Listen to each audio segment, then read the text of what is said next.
Good morning, students and staff. This is Friday, August 31st, and I am Mrs. Tonelli, filling in today for Mr. Rosema. As a scheduling reminder, we are going into a 3-day weekend, yes, with Monday being off due to Labor Day. But what is Labor Day? In our patriotic observance today, we will learn a little more about who we honor on this annual holiday. Labor Day, the first Monday in September, is the creation of the labor movement and is dedicated to the social and economic achievements of American workers. And it constitutes a yearly national tribute to the contributions workers have made to the strength, prosperity, and well-being of our country. The vital force of labor added materially to highest standard of living and the greatest production the world has ever known, and has brought us closer to the realization of the traditional ideas of economic and political democracy. It is appropriate, therefore, that the nation pay tribute on Labor Day to the creator of so much of the nation's strength, freedom, and leadership, the American worker.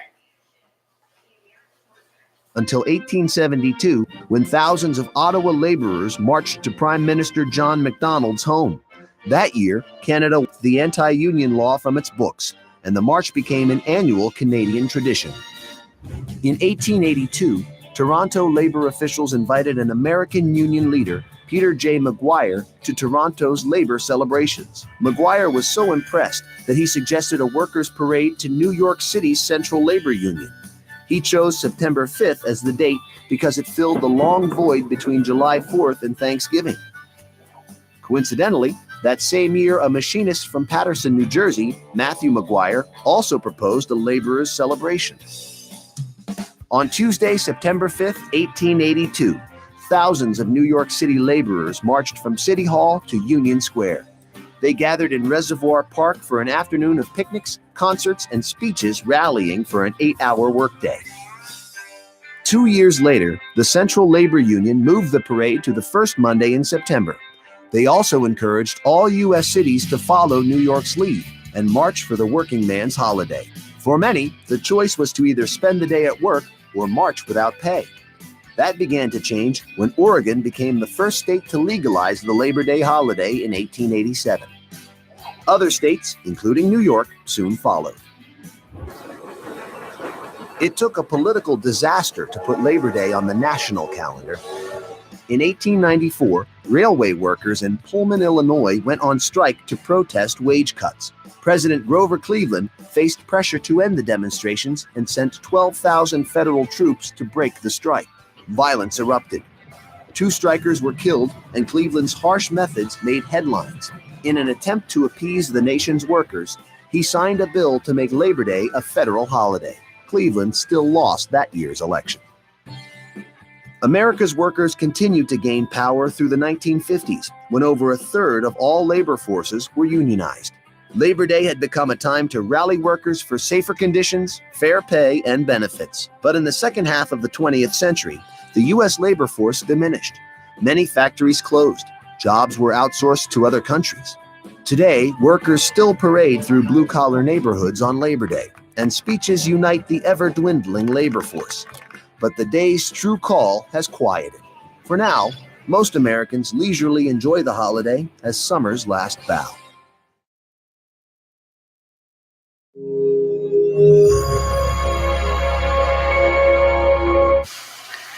That was interesting. And now I'm going to send it over to my girl Gabby for the rest of the Falcon Flash. Hi, good morning, Falcons. Today at Valley, the counselors are off campus today at a training. They will be back on Tuesday to resume advising and helping students. Come out and vote for your school site council. Student representatives at lunch today. School site council representatives meet with the principal, teachers, and parents to develop the school plan and shape the school budget. And very important job, come vote for the best candidates in Valley Alley at lunch. CSF applications are now open August 31st through September 21st. You can pick up your application with Ms. DeLulo in A-3 before school, lunchtime, and after school.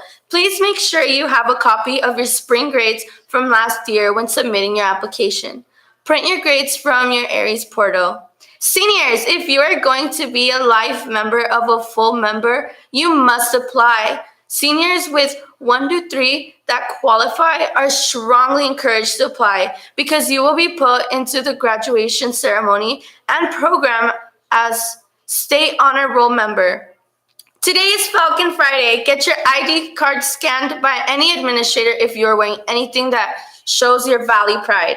More points can be earned at the water polo game and by cheering on the football game tonight. And now we have our football team. My name's Eric. If you guys come out today to support the football team that's take on Cypress High School at 7, you're at our stadium. And go Falcons. Support. Congratulations to both the Froschlauf and JV volleyball girls for their victories over Estancia on Wednesday in the gym, proving that team strength and overcome individual efforts. Both lower levels team fought their ways to victories by relying on strong serving and team effort. Great job, ladies. The varsity team also put in valiant effort, but ultimately fell to a stronger opponent. The Saints of Santa Ana High School were in the house yesterday to take on the Falcons in both girls volleyball game and boys water polo. In both cases, Valley came out on top. Congratulations to the JV and girls and varsity girls volleyball team for their victories last night over Santa Ana. After the JV team put forth another solid performances, led by offensive powers of Tanya Magana, the varsity team put in one of their best games of the season, and a balanced offense powered by Kim Ruiz, 12 kills, Joanna, 9 kills. Vanessa Gonzalez, 8 kills. And Cynthia Arcos, 7 kills. Overwhelmed the Saints' defense while the serving of Steph Tavan kept the Santa Ana offense off balance. Great job, ladies. In boys water polo, the boys played a tiring game against the Saints and came out victorious with 14-9 game. They are back at it tonight against Green Lutheran. Get out to the pool deck after school to support the team. Boys, are you ready to shoot some hoops? Boys basketball tryouts for varsity basketball only will be tomorrow, Saturday, 9-1 at 11 a.m. here at Valley. And don't think I've forgotten about tonight's big match up in the stadium. Some of our varsity players...